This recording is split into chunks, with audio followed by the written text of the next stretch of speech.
So before we start, uh, for the benefit of all, I would just like to introduce SoulWing. So SoulWing is a concept that germinated in my mind during the period of lockdown when I thought and I felt that people would need emotional and psychological support, and these kind of challenges are emerging. And with that thought, I deliberated and got in touch with my friends and the discussed the idea, and the idea got traction, and that is how I formed my core team. Aditi, Sakshi, and Surbhi, who are all present here with us, and it's been a 2 months journey. So during our course of work, we got a lot of responses, and the data we gathered revealed that there is a huge challenge building up in the minds of our teenagers, especially in the age group of 14 to 21 years, which gives us an understanding that it amounts to almost 70% of the sample we receive. So we thought we should pay special attention to this because this is a very vulnerable age wherein there is a lot of insecurities and anxieties and the fear of unknown. And so, in order to get some understanding and in the challenges phase, and we thought we will bring up a professional counselor and psychologist for us, who can educate us, all of us, including me, to understand what the subject is and how deep and challenging it is, and how do we go about it. So, with this, I would like to introduce our core subject matter expert, Dr. Aman Bhonsle. So we would like you to give a brief introduction about yourself. I really enjoy it when people ask me to introduce myself. And instead of, because sometimes what people do is they will read my LinkedIn profile out, and then that takes 7 minutes. So I'll introduce myself as simply and quickly as possible because I really want to jump into your questions. All right. I think Tahir has.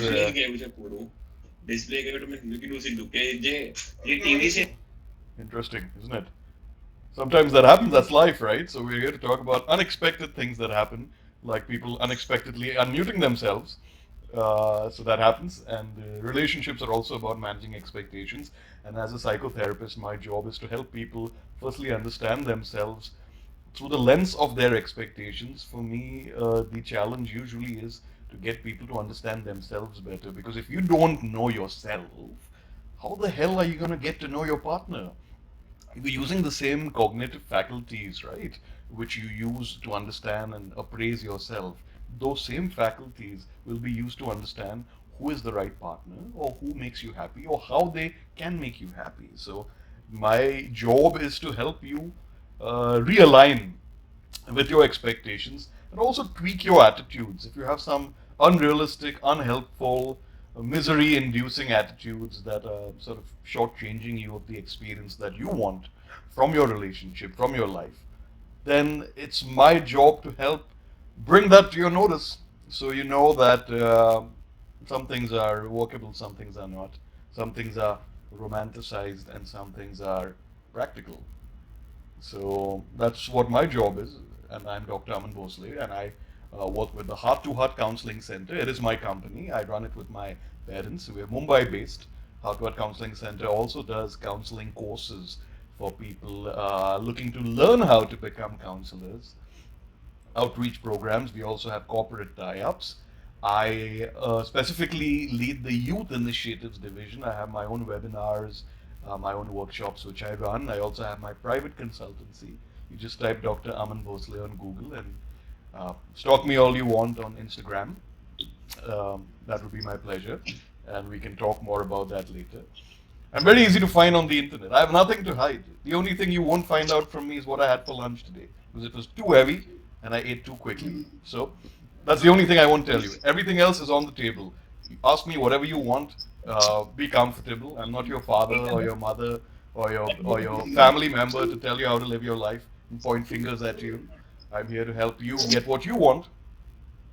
And to that extent, you could see me as a facilitator. See me as the United Nations.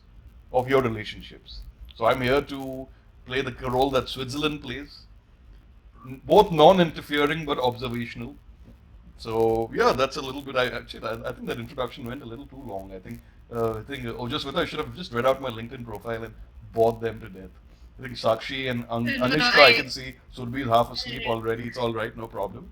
It's a rainy day. That's fine. Surbhi saying no, I'm not asleep. All right, don't worry. I'll keep you awake. So let's move on and please mute yourselves. Otherwise you'll be stuck here forever with me. Believe me, I can handle it. I take 3 hour lectures. You guys will go to sleep. So yeah, let's move on. Thank you. That was great, Doctor. We will start with the first question. Go ahead, jump in. Go all barkhadat on me. Do it. So, hello. Yeah. We are usually cheated in a relationship. I mean, whenever someone's cheated in a relationship, they cannot trust anyone, like, not even their friends, best friends, relatives, or even sometimes the family members. There's a factor that the trust issue comes whenever there's someone cheats you in a relationship, right? So, and people might not also be ready to, get into another relationship for the same, just because they've got cheated on. So how do we face these commitment issues, and how can we again start trusting? How do we build that trust factor, and how do we go ahead with these commitment problems? Sakshi, what happens is, firstly, trust is negotiable in most relationships, and trust is also something that is largely an expectation. That since I have put my trust in you, I expect that you know that I have put my trust in you and you respect it. So, putting your trust in someone is the same thing as expecting respect from that person for your goals, for your attitudes towards the relationship. Now, when trust gets broken, or when trust is completely out of the question because your partner has either cheated on you or let you down or sort of tried to hoodwink or bamboozle you in some way, this leads to the creation of a template in your mind. When we create PowerPoints, we have a default template. So your default template that gets created at that point is that, hey, I guess I can't handle this. Hey, I guess every time I try to handle this, I get screwed over. Every time I try to handle this, I am going to be made to look like a fool. Therefore, either relationships are not for me, or I don't have good judgment, or men are assholes, or women are bitches, or life is unfair, or it's bad karma. So you create these templates, and then you selectively interpret everything that comes after your breakup or after the fight in light of those templates. So, for example, if I got cheated on, and I did, by the way, at a certain point in my, I'm still decently young, I'm 34, but in my 20s, I did get cheated on, and it sucked. Come on now, we all hate being cheated on, but I created a template about not knowing enough about women. I said probably I'm not able to find a woman who maybe doesn't do something like that. And then every date I went on, I realized that I was being very limited in the way I saw.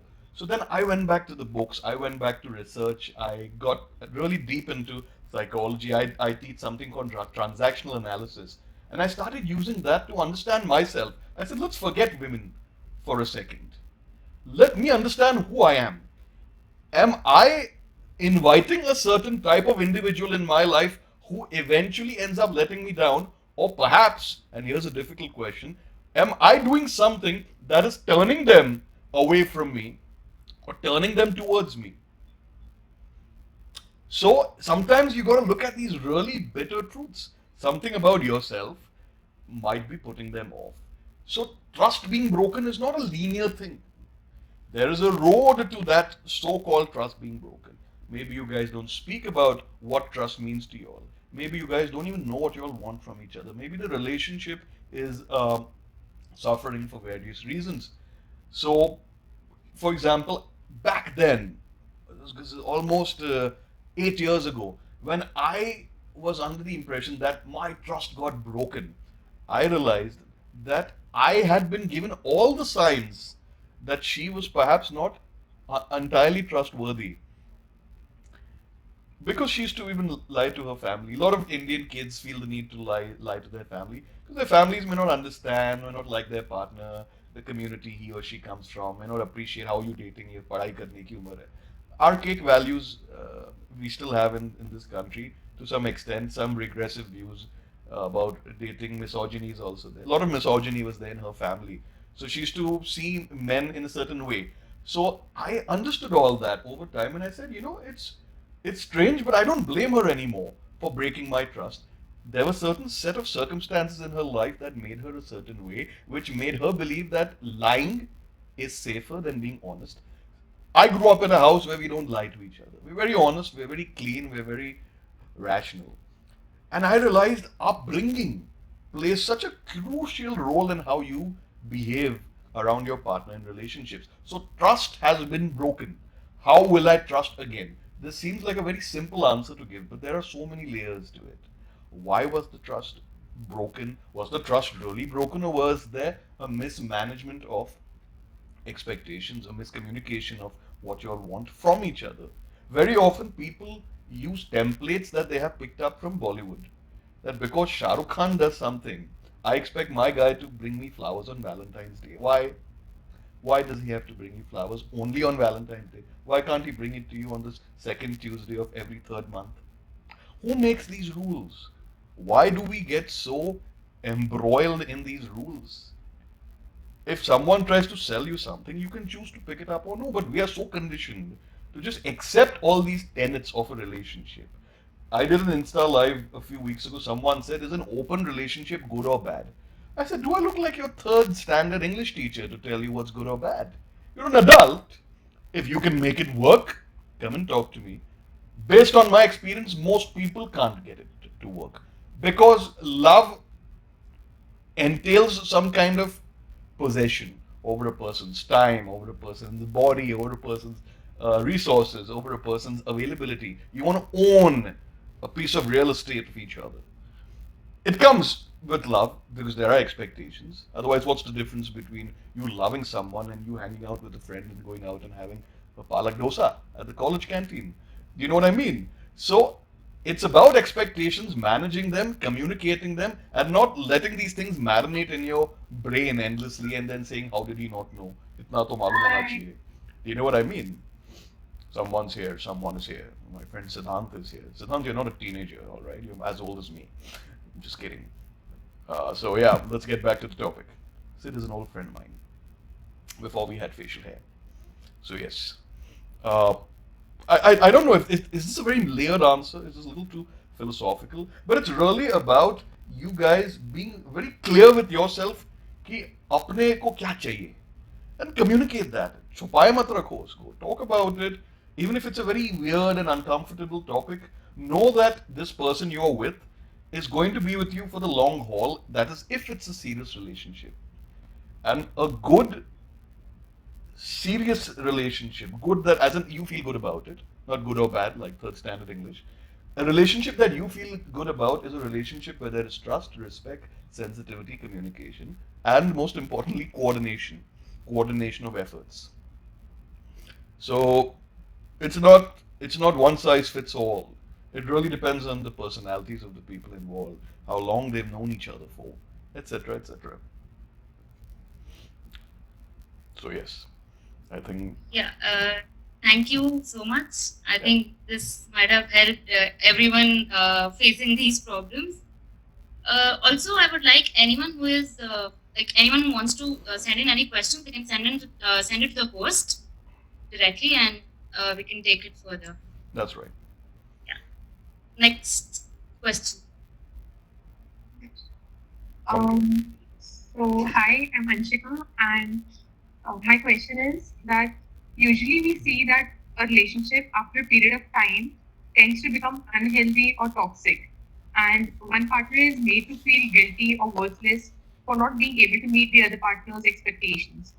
And with time, people tend to get emotionally dependent, they tend to get attached, which sometimes leads to an anxiety, insomnia, and a host of other issues.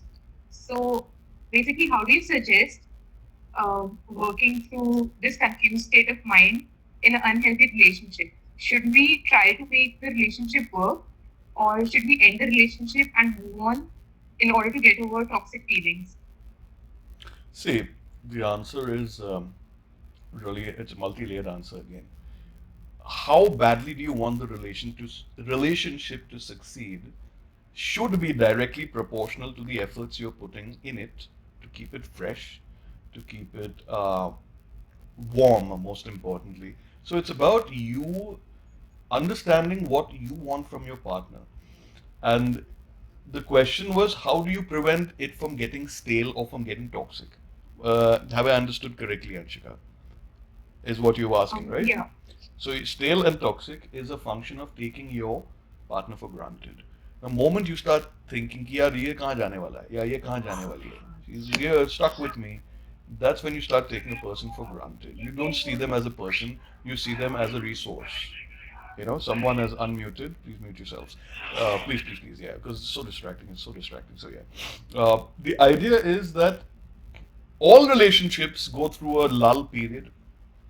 Once the initial passion has died down, you've had the lovely dinners, created the custom hashtags, posted on Insta stories, gone for the movies, bought the roses, had the chocolates, finished the wine bottle, eaten the pasta. Once all that is done with, there is a certain period that all relationships reach where you start wondering, ab kya? Because beyond the point, the sex might get boring or old, or the conversations get stale. Kya kiya tumne? Kya khaya tumne? How was work? How are your parents? How is your grandmom? How are the rains? What are you doing at home? How is the lockdown? Do you get bhajis in your building or no? So you become very logistical and you stop exciting each other. And excitement doesn't only have to be physical. Like, exciting has to be through an excitement of ideas. How much do you all have in common? See, you all don't have to be clones of each other or identical human beings, but there has to be some overlapping of interests, of commonalities for the relationship to feel fresh. So the moment that overlap starts missing from the equation, the moment that novelty, remember this as a word, novelty, once that novelty starts missing from the equation, that's when people start saying, yeah, I don't know why I got into this. मतलब कुछ समझ में नहीं आ रहा है. So you see, all relationships will get challenged. I assure you, Anshika, people who are married even for 27 years go through this period. The kids have grown up, schools में जा रहे हैं, international school में जा रहे हैं, इसको abroad जाना है, इसको म्यूजिक क्लास के लिए छोड़ना है, इसका हेल्थ प्रॉब्लम है, इसके टीचर ने कुछ बोला, इसका होमवर्क करना है. So love becomes very logistical. But the logistics are enjoyable if you like the person with whom you are doing the logistics with.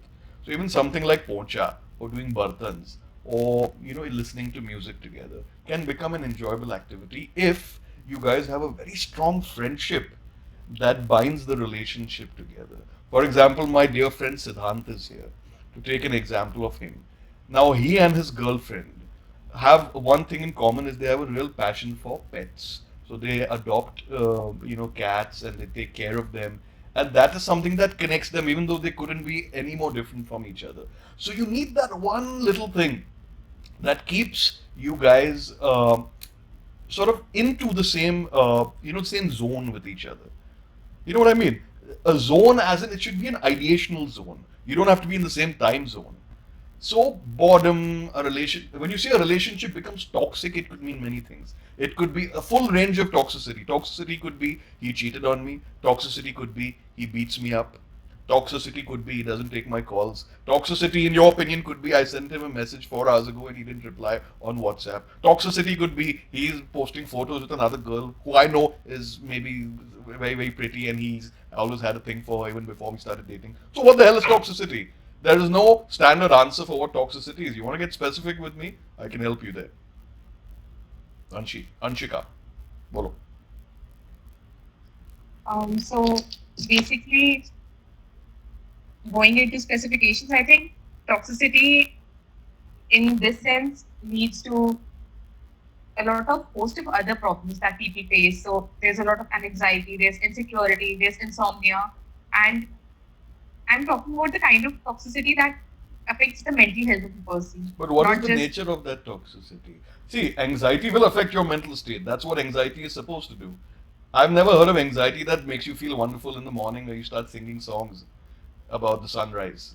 Anxiety is supposed to ruin your appetite, mess with your sleep, mess with even your metabolism. Anxiety is supposed to give you stomach cramps. But I'm asking you, what is the cause of it? Or what is catalyzing it? So what is this toxicity that you're talking about? We have to be very specific. What exactly happened? For example, I say crime scene hai. Arre, what is the crime scene? Was an animal killed? Was a human being killed? Was there theft that took place? I have to need to know ना crime scene बोल के थोड़ी हो गया वो. So in a way, our life is we have to archive information to be able to offer solutions. So tell me, what is this toxicity? Be very specific. What exactly has happened?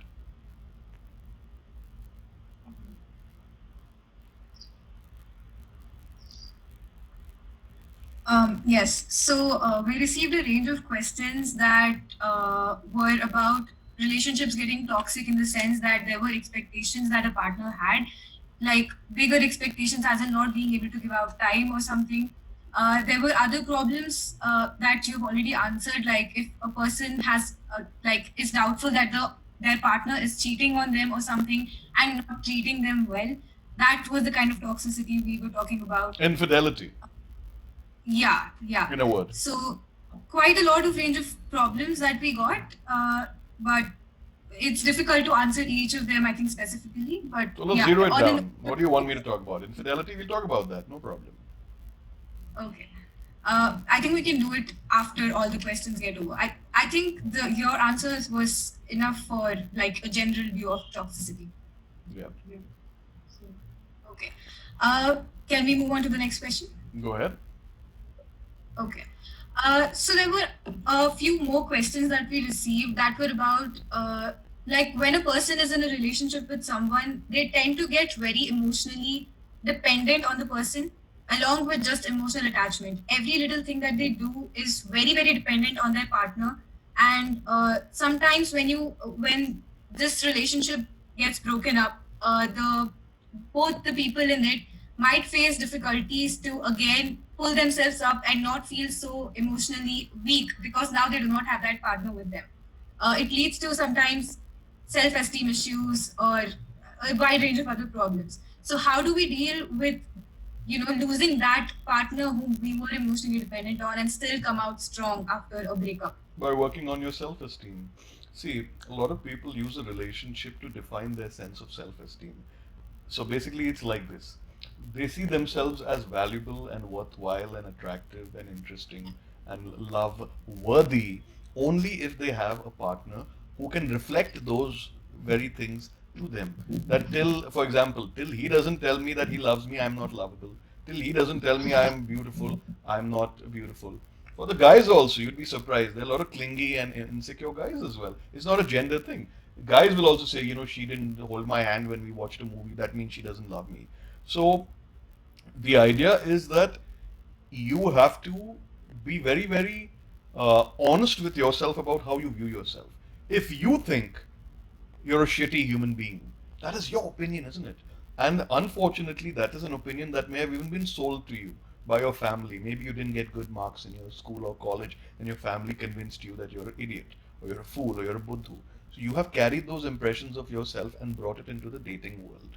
So now you are looking for a partner who reminds you that no, you are not that way. You are actually amazing. You're actually so hot, or you're so fantastic, or you're so funny, or you're so resourceful, or you have such cool friends, or you take such awesome holidays, or you have everything so nicely. You want your partner to bolster your self-esteem. And why does relationships? People do this with their friends also. They'll only hang around someone else because that boosts their own morale and sense of self-esteem about themselves.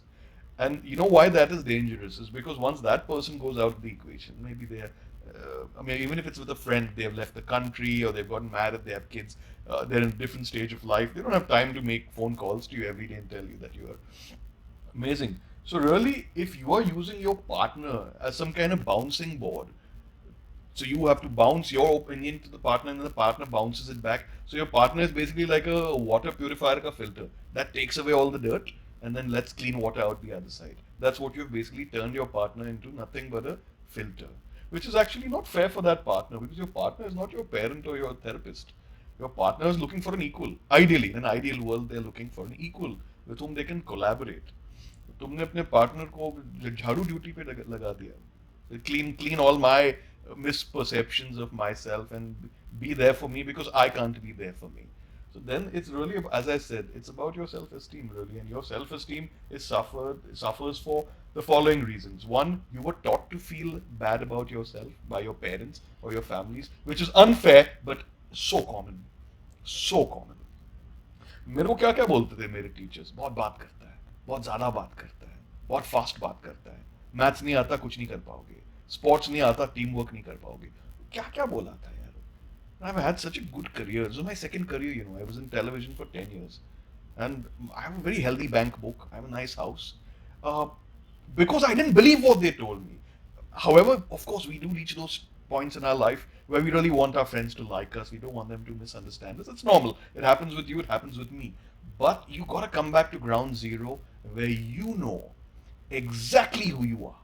And no one else is able to either improve your opinion of yourself or uh, subtract from your opinion of yourself.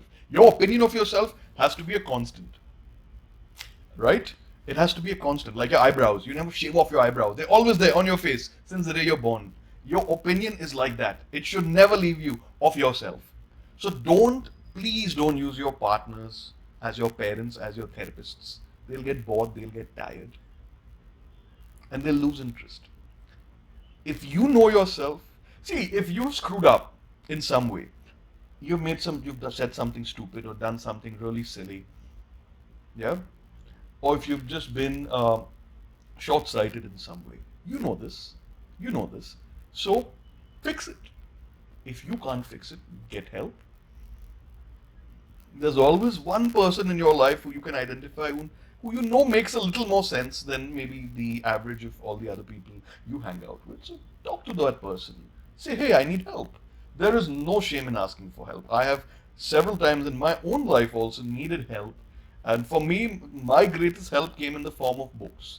Now, not everyone might like to read. Some people say, kisko padna hai. So some days even I feel lazy to read. I'm not going to lie to you. So you know what I do then? I'll go to a TED talk that is closely connected with the topic over which I am challenged so that I can get a perspective from another country, from someone who's of the opposite gender, from someone who was born in a completely different year from me.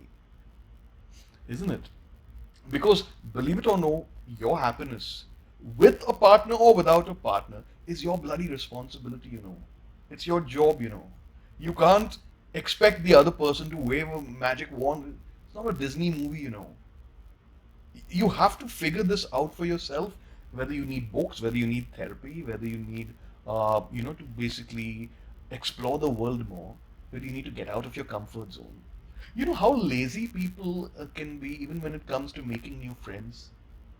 They just don't want to take the effort. ये मेरे 4 दोस्त हैं, दिल चाहता है देखी थी उसमें भी वो 3 दोस्त हम दोस्त हैं और मरेंगे दोस्त ऐसे ही होंगे. It's not like that. You will have different people at different stages of your life. So someone had said this to me. People come in your life for a reason or for a season. So remember this. Don't get attached to the same group. You may have evolved beyond a certain relationship. Some relationships are a constant. You outgrow friends as well. You realize they're not good for you. You outgrow partners. You realize maybe you're not good for them or they're not good for you. Or maybe you all aren't as excited as you thought you would be over a longer period of time. So then it's really not a question of trust being broken, not a question of toxicity, or it's not a question of self-esteem. It's a question of what have you planned for yourself? And is that plan working out with or without a partner? And I assure you that if your plan involves being very clear about who you are, being very honest with yourself about who you are, and doing what makes you happy, and not just talking about what you're going to do, but actually doing it, life is a lot less complicated. We make it complicated. I strongly believe that. Thank you. I think that was quite helpful, and all of us should learn to be emotionally self-dependent and not rely on others' validations. Okay, I think we can move on to the next question. She's on a mission. She's like, let's move on. Yeah. Next question. I love it. So professionally organized. Hello, doctor. Hi. Who's this? Surbhi. So we can't see you, but let me see if I can scroll down. Yes, Surbi, I can see you. Surbi, the smiling Yeah. face. All right, go ahead. So we all want to feel loved and cared, but once we get entrapped into dating and relationships, we long for or we want a companion always, and unknowingly we invade in their personal space, leading to not respecting their own, personal space. So, what do you suggest to a person who longs for companionship in his or her life? And tend to cling or depend on the partner when in a relationship? It's a nice question, Surbi. See, wanting companionship is normal. In fact, it's expected of us as human beings, being social creatures. Civilization was born out of a need for companionship. Originally, kaisa tha? We were all living in our own caves. Ancestors were living in their own caves, going hunting, coming back. They had their little cave ecosystems. And then they said, screw it, yeah. It's too much work to go and kill animals. Let's have this little agriculture. Let's have this Gao. Civilization was born. So the need for companionship is endemic to even the story of our history and evolution. So there's nothing wrong in wanting a companion. But then there is the second question of breathing down someone's neck and being all in their business, in their face, constantly trying to reach into their time, reach into their schedule, reach into their head. Some people I notice they get very anxious when their partner goes quiet. What are you thinking? What are you thinking? What are you thinking? What are you thinking? What are you thinking? What are you thinking? What are you thinking? Arey, bomb mat phado yaar. The idea is that you have to have a life independent from the life that you share with your partner. This is needed. The same way when you brush your teeth or have a shower, it's a very solitary experience, right? You don't put a camera and shoot it. This is a private thing you do. The same way you need to have several activities in your life. You need to have several pursuits in your life. Like professional pursuits, social pursuits, psychological and philosophical pursuits, which is lacking, of course. Uh, all kinds of pursuits that don't involve your partner. So you know what you do then, Surbi, is you create a very rich ecosystem which you can draw from. Now, I haven't met a single friend of mine since the 17th of March. In fact, Siddhant, who's here in the audience, used to practically be at my place once a week to stay. He's a very dear friend of mine. कभी भी आता था, we'll eat food. He'll say, "But fridge में ice cream है कि नहीं है?" You know, he's smiling. He's the guy with the long beard, like a Jewish rabbi, if you can see him. All right. I haven't seen him since 17th of March, but we still make time for each other. But people like him and me, we are at an advantage because we have very rich ecosystems that we can pull from. He has his Lego, I have my books, my cinema passion. So I don't become needy. I enjoy companionship, I enjoy talking, but neediness is a function of you not enjoying your own company. And a lot of people, so we don't like themselves. And I spoke about this before. So if you don't like yourself, how do you expect your partner to like you over a sustained period of time? शुरुआत में they may like you for your looks, for your grooming, for the fact that maybe you're really funny, maybe you're really smart, maybe you'll live close by, maybe you'll take the same classes, maybe you'll have the same friends, maybe you'll like the same movies, Marvel movies, whatever it is.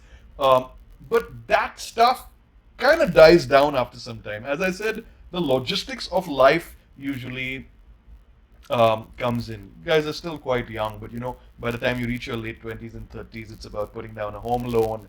It's about, getting a health insurance plan. It's about saving for your kids' education. It's about all these things start becoming important. And so if you don't enjoy your company, that lack of self-esteem, number one, is visible. Secondly, if you don't enjoy your partner's company and they are bringing certain bad habits and attitudes to the table, and you are unable to negotiate your way out of it. See, don't forget, all relationships have to be constantly negotiated. It's like buying machi. It's like buying fish. It's like buying tomato. You don't accept the first price that is given to you. You have to negotiate. You got to say, hey man, I like this, but this is not working for me. Or तुमने last time जो हमको price दिया था वही हमको चाहिए. It's the same thing in relationships. Last time you acted this way, I like that. Now you're behaving in this difficult manner. It's making things hard for me. But most people are looking to punish and admonish. I will teach him a lesson. I will teach her a lesson. Sadly enough, they will not learn a lesson unless they're emotionally ready to change.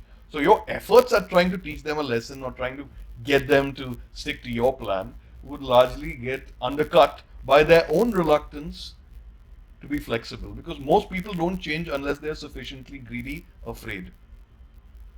Or the rarest catalyst of change is the pursuit of the enlightened way of doing things. So rare. Most people will change because उन्हें डर गए हैं. अरे यार, if I don't buck up, I'm going to lose my job or lose the relationship. It's fear. Or greed. I want that promotion. Or I want that girl, so I'm going to now go and work out at the gym and lose a couple of kgs ताकि मैं उसको पटा पाऊँ. And she says, "Wow, he's looking so good." That's also greed. मेरे को चाहिए. So people don't change unless they're afraid or greedy. So you need to understand, break human beings down. What does your partner want? What do you want? Communicate it. Don't punish each other. Don't bully each other. And don't expect each other to be mind readers, because that just doesn't work out. Even people married for 40, 50 years, my grandparents who married for so many years, one thing about my grandfather, he made his expectations very clear of my grandmother. And she also, in her own sweet way, would make her expectations clear. And they managed to make it work. And they had a very long marriage together. Of course, all marriages, all relationships, all dating, it gets tested. It gets tested. It will get tested when your own personal biases, your own personal expectations, and your own personal journeys,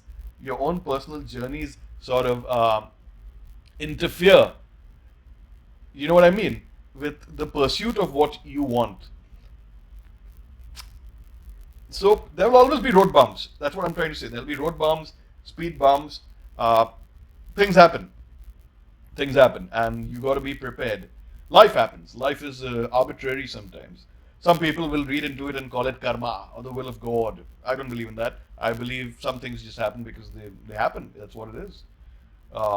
Really depends on what school of thought you belong to. The idea is, if you know yourself, if you know what you want, if you're able to go after what you want and not wait for Santa Claus to come and give it to you, then you're in a better position to really get what you want. No one's going to give you love.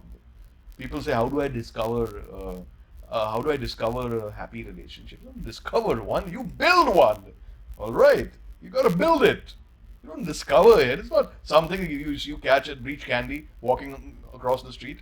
You know, in movies, How I Met Your Mother, प्यार देख, प्यार हो गया पहली नजर में. These are sweet things written by screenwriters, yeah. And they get salaries, and then those movies make money. It's not realistic. Love is also, there's a lot of back and forth, There's a lot of back and forth. No one talks about that stuff because that doesn't make for good screen stories. Look at your own parents. How much back and forth do you see them do every day? That's the realistic depiction of love, right? No trips to Croatia involved. There you go. I hope that scratches the surface, Sophie. Yeah, thank you so much. And even I belong to the same thought that what is meant to happen will happen. And yeah, well, let's move to the next question. What's meant to happen will happen if you make it happen. Yeah. At Sure. that. Bolo. Everyone's gone on mute. What the hell is sorcery is this? Someone speak. What's the next question? So coming to the next question, Doctor. Yeah. So after the whole journey of all the ups and downs and frictions and statements and everything, now, people break up and then they tend to get addicted to smoking, alcohol, sex, sexual content, social media, and they get obsessed with it. It becomes their companion, and that is how they take support, knowing all the hard facts and consequences of these. And further the person gets into depression and then suicidal thoughts, and the life completely is disrupted. So how do we deal with it, and what would you suggest on this? Whenever we go through a difficult time, we have two choices. Either you blame the circumstances and feel like a victim, or you understand the circumstances and decide to be a survivor. There is no third choice. So if you want to be a victim, I assure you there will be multiple ways in which you can victimize yourself. You can go the whole Kabir Singh and Devdas route, drink yourself silly, smoke yourself silly, compromise your health, perhaps get your family involved and they're stressed out. Kisko kya ho gaya? How do we help him? Or how do we help her? That's a victim's mindset. Because now you're not just victimizing your health, you're victimizing all the other people who have a stake in your success, which is your family. And most Indian families, as it is, are extremely involved in the well-being. Indian families are extremely interfering, sometimes in a good way, sometimes in a very strange way, with the destinies of their children. Now, as I said, a victim will choose ways, new and novel and fantastical ways to dig their grave, because they don't believe that success is something they can have. Success doesn't just mean lots of money, success means emotional success. So, our beliefs about ourselves need to be uprooted from time to time. Our attitudes about the world need to be uprooted from time to time. I always say this. I say, guys, you update your Instagram app whenever there's a new OS update for your Samsungs or your iPhones. What happens when you don't update it? It starts hanging. Sometimes it doesn't charge quickly.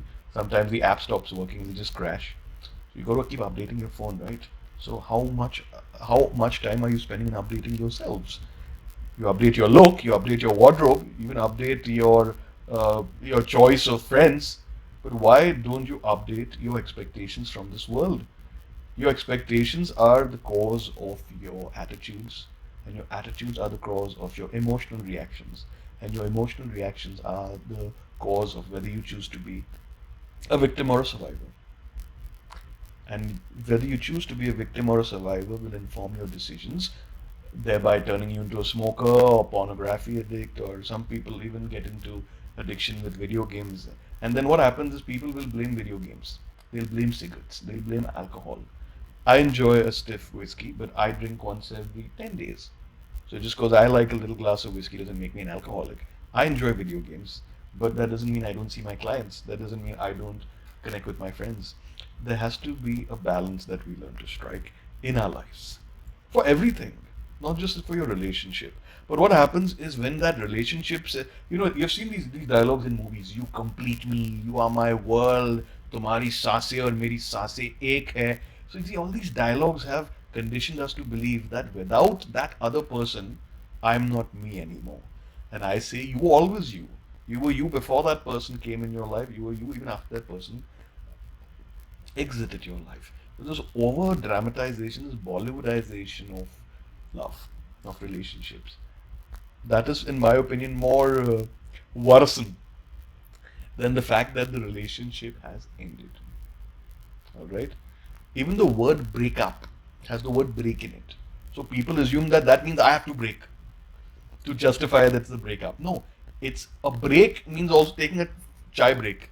It means taking a break and having some pakoras. Alright? Strange, I just had that right next to me. I have funny things all around me. A break need not be something negative. A break is like an intermission where you go, use the toilet, wash your face, maybe touch your makeup up, maybe wash your hands, sanitize. That's going to happen in the future when movie theaters open. So the way you sanitize your hands, sanitize your expectations, sanitize your understanding, and don't lose your sanity in the bargain, because it's not worth it. Let me honestly tell you, if you die today, not of the coronavirus, you get hit by a car, or you get some strange disease, or you have an accident, something falls on your head, I assure you within 10 days you will be forgotten, me included. How often do you think of Mahatma Gandhi? How often do you think of Adolf Hitler or Mother Teresa? How was the last time you thought of Irfan Khan? Sushant Singh Rajput, did you think about him today, even once? People move on. After your death, they'll move on. Whether they're your children or your parents, they'll move on. So your life is your limited window of opportunity to get things you want. If you stop yourself, that's entirely your choice. If your family stops you and you're unable to bargain, again, that's your choice. If you feel like your partner is stopping you, again, that's your cross to bear. Negotiation is the key to circumventing any problem, whether it's a problem that comes from the fact that you had a breakup, whether it's a problem from self-esteem. You have to even negotiate for self-esteem. If your boss is not giving you a promotion that you feel you deserve, you've worked your butt off, you know that your presence in the company is good, you got to go and negotiate. You got to say, hey, I think I'm due for a raise, or I'm due for, a slightly more expanded role, because I think I can handle a lot more than you let me, and I'd like to prove you prove to you what I'm able to do if you give me the chance. A lot of people will just quietly sit in that company for 15 years, not get a promotion, and then people younger than them become their bosses. This happens in the corporate world. I gave you corporate world example because you see, these things are everywhere. In your love life, in your family life, in your professional life, in your social life. And what it's really all about is about managing expectations and about understanding what attitudes are harming you. So we started with talking about addictions. The greatest addiction is the addiction to thinking a certain way, is the only way, is the true way, is the correct way, is the right way, is the family's way, is how girls think, or is how boys think, or how Indians think, or how good people think. That's the real addiction.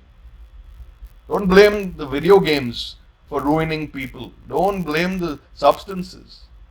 There are people who have smoked their way till their 80s because they didn't smoke every day, maybe. So it's about creating a balance. I'm not saying start smoking, but I'm saying know thyself. There are certain things that are likely to expedite your doom, and there are certain things that are likely to elevate you to newer and more interesting places in your personal life. So you have to make that choice. No one's going to make it for you. If you have lived a life where you have waited for your partner and your parents to make your choices for you, you've been fooled, because they're not going to do it forever, or you're going to get tired of someone else doing it. And therein begins the misery. I hope that scratches the surface. So this was very insightful and some good key points to remember: self-upgradation, self-sanitization, and making yourself. Absolutely. Yes. So we now go on to answering the questions from the audience. If there is any question one would like to question, so yeah. So one question we received is, often there is pressure of moving on, like from friends and people around, when you think you aren't ready to. So how to deal with that? And like the opposite person has moved on, but like you are still kind of unable to, and still there is pressure from people around you that you should move on. So how to deal? Pressure will exist in your life in all forms and all shapes and sizes from everyone who has a stake in your success or in your amenability, in your being adaptable to their requirements. Everyone who you have met in your life, including your parents and your mother and whoever it is, your best friend, they all have requirements from you. If you are unable to meet those requirements, the pressure begins. Again, you get to choose whether you want to accept that pressure or no. If you need time, if you need space, if you haven't recovered, can I put pressure on you if your hand is fractured and I'm putting pressure on you that I need this arm to heal within 6 days so we can go and shoot some hoops and play basketball? No, it's an injury. The doctor says, bhai, 4 mahine to this cast is not coming off. Beach mein they'll clean it, some friend will write something on it. So when you are psychologically in a cast, only you know what the pain feels like. Only you know how long it may take you. You may not know. And that's fine. Their pressures are a function of their expectations, and their expectations are a function of their requirements. Suppose Siddhant, who's out here, I'm so surprised he's attending my webinar today. He's a busy man. If Siddhant has a requirement from me and mine comes to my house, as he usually does, and says, ice cream hai kya? And I say, ice cream nahi hai. He'll change his requirement. He'll say, chal kuch aur de de. And I'll give him. Because we are friends, we raid each other's fridge. But he made his requirement clear to me and I was not able to match it. Because I didn't have it. So your friend comes to you and says, yeah, stop moping around, move on, have some chicken lollipop and a beer and get over this woman. She was anyway not good for you. Or the girl says, all men are bastards. You know, even my father gave my mother such a hard time. These men are like that. They only think about themselves. All they want to do is have sex, and you know that they're going to leave you in the dirt. Recover. Let's go and have some wine and have a sleepover and watch a movie on Netflix. You know, some nice chick flick. No harm in that. But you see, her requirement from you is because your recovery helps her plan of a slumber party come true. Sounds a little bit selfish, but that's how people are. People are opportunistic, people are sometimes selfish, and most often people don't really know what's going on with you. They're not expected to, they can't read your mind.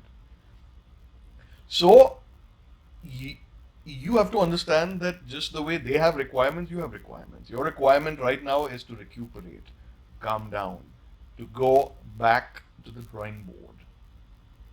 Your requirement is to make sense of what you are looking at as a disaster or a disturbance. A disaster means that's it, there's no hope. A disturbance means I know it's screwed up, but I need to figure it out because only I can do that. No one else can do that. So again, that is your attitude will make it look as a disturbance or a disaster. People who say, "Oh, my woman has left me; it's a disaster," they become Kabir Singh. People who say it's a disturbance will spend 4 days listening to Coldplay, maybe calling their old friends and shouting on the phone. But on the fifth day, they'll say, "All right, it sucks, but you know what? I still have a job. I still have my family. I still got to, work out, or I still have things to do so I can live a more fulfilling and interesting life. So, I mean, it's going to pain, but I got to still do what I have to do. I can't stop going to work, or I can't stop, in this case, I can't stop talking for work, or whatever. I've had disturbing days too during this lockdown, but that didn't stop me from taking my classes, doing my webinars. Here I am with a smile on my face because I know I owe you a responsibility. The same way I owe myself a responsibility. And the only responsibility I really owe myself, pandemic or not, is to stay alive and perhaps have a little bit of fun while doing it. Because having fun is so important to feeling alive. So your partner shouldn't be the only method that you use to seek enjoyment and purpose in your life. I spoke about this a short while ago. Solo pursuits and couple pursuits. There has to be two completely diverse divisions. And it's not your job to meet everyone's requirements. It's not your job. So stop making it your job. Their requirements are their responsibility. Your requirements are your responsibility. And there's going to be a mismatch. That's how it is. Your parents are not going to be 100% happy with you at all times. You're not going to be 100% happy with your parents for all the time. Same rules with your partner. If you can't figure it out with your parents, how much more trouble is going to be there with your partner? This happens with everyone. Happens with everyone.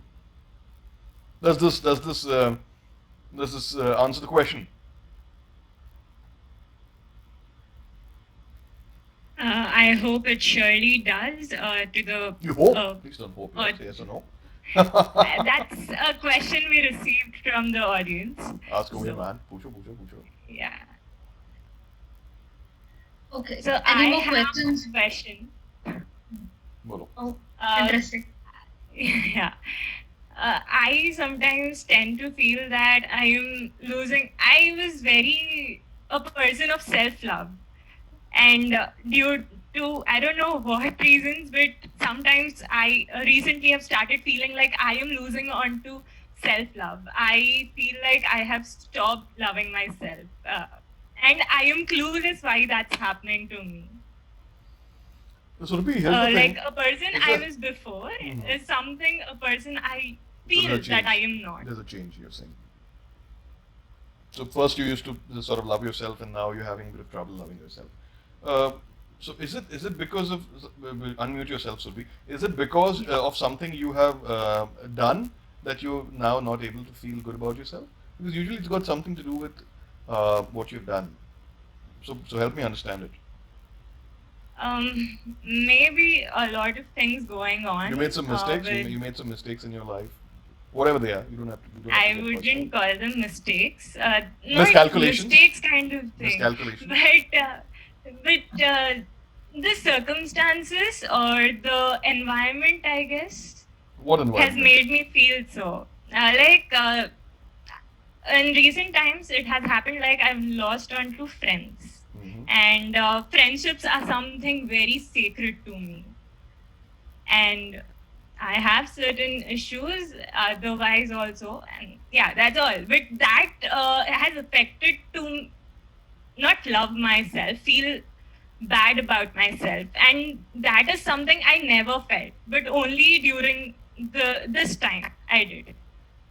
Maybe because at this time, also because of social distancing, etc., you really do need some kind of reassurances. Nothing wrong with that. I connect with Sid all the time. I connect with all my other friends all the time.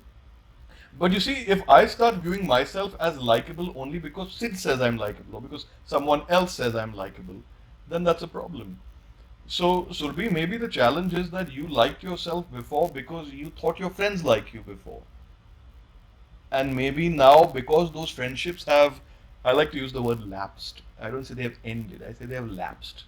They have lapsed for a reason. Maybe you outgrew them, maybe what you thought they were was not how they turned out. Is it that? जैसे मेरे को लगा था तुम हो वैसे तुम निकले नहीं. It's very normal. It's very normal in all groups. So it happens. It happened with me also many times. I'm slightly older, so maybe it's happened a few more times with me. Friendships are and relationships are cyclical. There's a stage of discovery. There's a stage of collaboration. There's a stage of stability to the friendship, and then it continues in that loop. But sometimes after the collaboration stage, there's a stage of decay because the friendship isn't what you thought it was, or there is some mismatch of expectations, or maybe someone turned out to be obnoxious or mean or spread a rumor about you. Some people do things. Sometimes our friends, the people we like, they don't match up to what we had expected from them. Sometimes they let us down. Sometimes they backbite, gossip. Sometimes even stab us in the back. I don't know what has exactly happened with you, but I would say that don't make a lapsed friendship something that you bear the sole responsibility for. Because if something has not worked out, it doesn't have to only be your fault. There could be someone else who's contributed, and because of that, it may have become messy, isn't it? So, self love has to be unconditional. And I know that sounds a little bit philosophical. Self love is a love and innate curiosity about your own potential. कि मेरे को भी देखना है कि what I can really handle. कि I want to see what it takes for me to survive. Like I'm refusing to leave my building compound till there is officially word that there is a cure or a vaccine and there is a way out of this pandemic, because I want to push myself and say, how long does it take you, Aman, to completely unravel? And I don't think I'm going to unravel. There's a very strong and curious mind that everyone since the beginning of time has tried to shut up. When I was in school, my teachers tried. When I got my first job, my boss tried. Some people in my extended family also tried. But they've all failed. And here I am, still alive, still talking. So I say, यार इतने बच्चे को तुम गिरा नहीं सके तो फिर full fledged adult को कैसे गिराओगे? So there's an innate self trust. Self trust is what leads to self confidence, and self confidence is what leads to self esteem. So trust yourself. Trust yourself. I'll give you a very cute example. It's a bit silly also. I really like Disney movies, all right. I know it's not so you expect a guy with kind of facial hair to talk about Tarantino maybe or Anurag Kashyap, which I also like. But I really liked one thing in the Lion King movie is, to escape his pain, he runs away and he starts hanging out with Timon and Pumbaa and starts singing Hakuna Matata, enjoying a good life, partying, jumping in the water. Till that female lioness Nala comes and says, "वो करता क्या है भाई? पागल है क्या? मतलब lion वहाँ पे गड़बड़ है, तू इधर बैठ के गाने गा रहा है. Can you feel the love tonight?" So, but the monkey comes and hits him on his head. So his people they have plans for him. As I said, people will have plans for you. But when he sees his father in the sky, which is such a beautiful moment, his father says something to him. His father says, "Remember who you are. You're my son." So he just reminds him that you're a lion who has innately forgotten his lionness by hanging out and chilling in the river. It's not what lions do. Lions take care of their pride. It's part of the lion territory. So as a human being, you are an infinite powerhouse of curiosity and innovation. Curiosity and innovation doesn't mean you have to become Elon Musk. You can be very curious and very innovative in your surroundings. Do you know what I do when I do poncha nowadays? I listen to songs from the 1990s. So I have learned to associate the cleaning of my house with listening to songs by maybe before some of y'all were born, Backstreet Boys, Boyzone, NSYNC, stuff that I usually don't listen to anymore. But so for me, I started enjoying pocha like a fool. I'm like marring pocha. I'm everybody yeah, like a fool. Like घर साफ हो गया, 90s nostalgia हो गया. So I've created a very silly but cute connection between music from my childhood and things I need to do. So that is innovative. Some people may say it's so cheesy, but it works for me.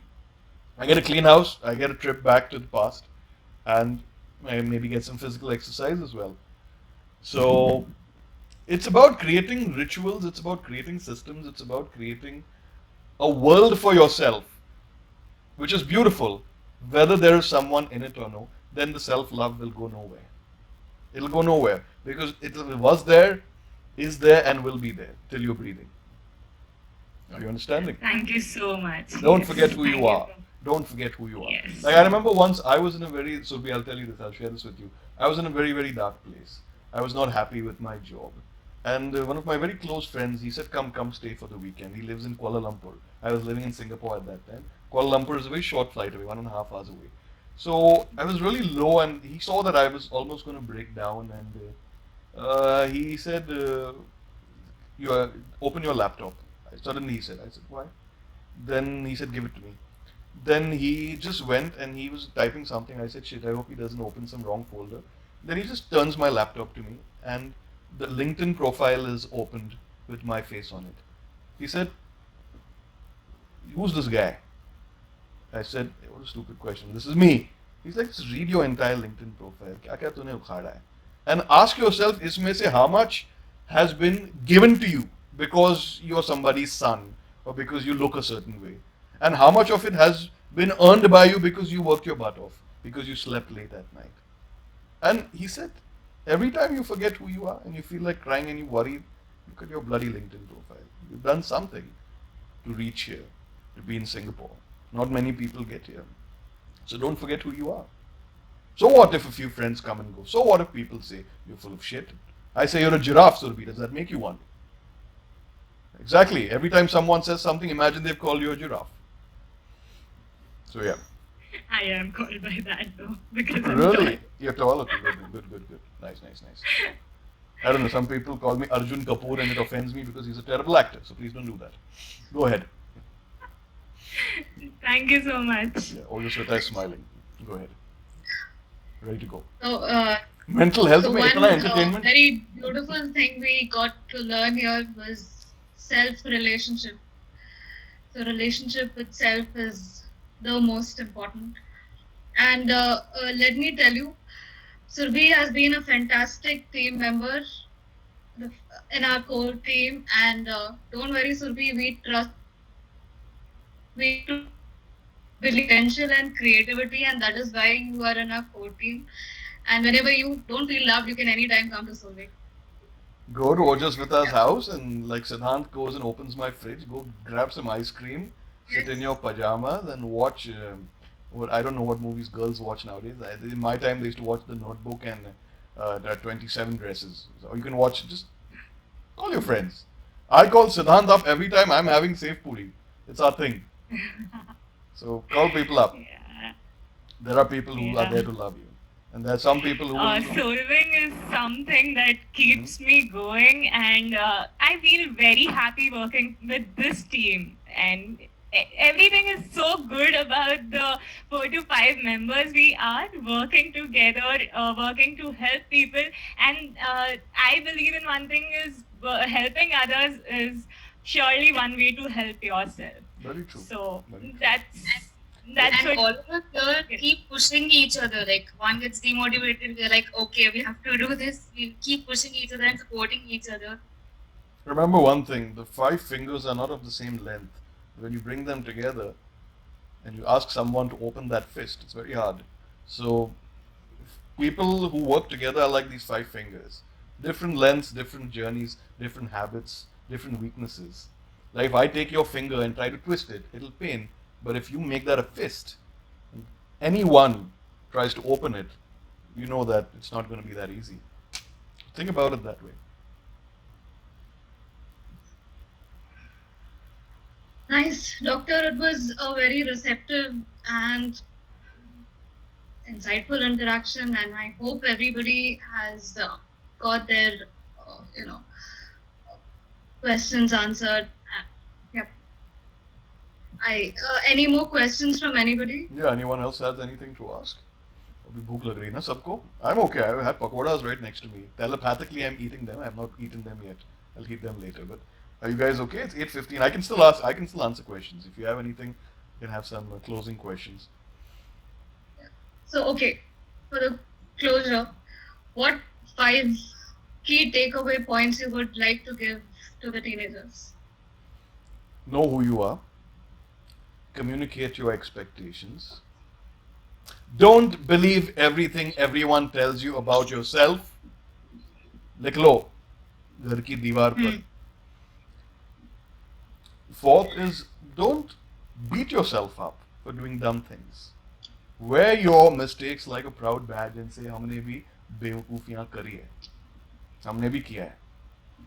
Wear it proudly. That makes you that much more interesting. I always have a very simple philosophy.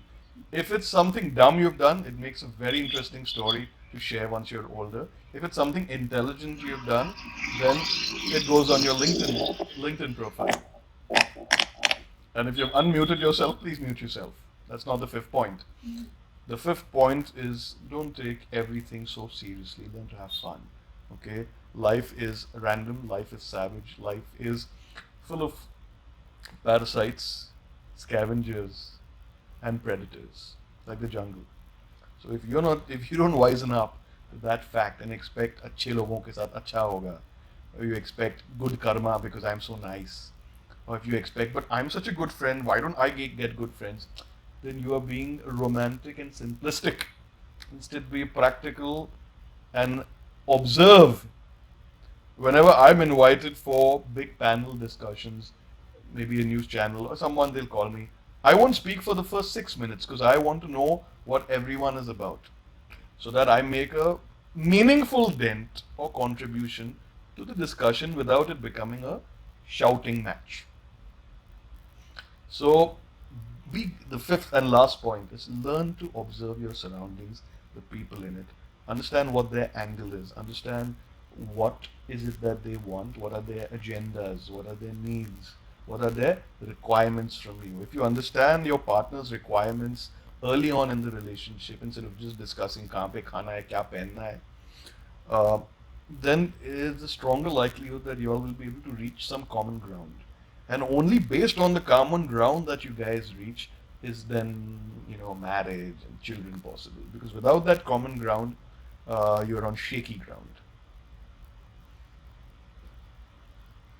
So yeah, those are some closing points for you guys. Wonderful. Thank you, doctor. And now on behalf of SoulWing and everybody, we thank you and appreciate your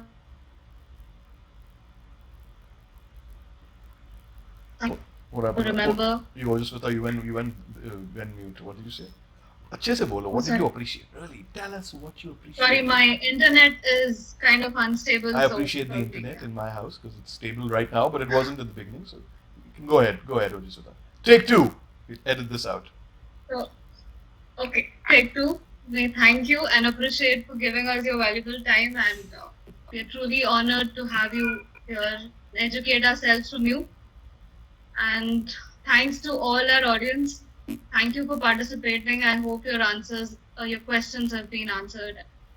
We will keep coming back with more of your, And I hope your answers have raised more questions as well. Not just your questions being answered. Because if your answers raise more questions, it means you'll think about this talk.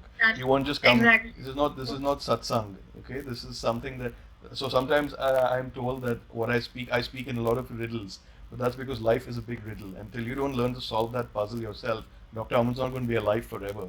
Till you don't learn to be your own Dr. Aman, you're in trouble. So be resourceful, be curious, and have fun. That was wonderful. Thank you so much, Doctor. Thank you for everything. Thank you for your time, for educating us. And we shall sign off. Thank you all. Yeah.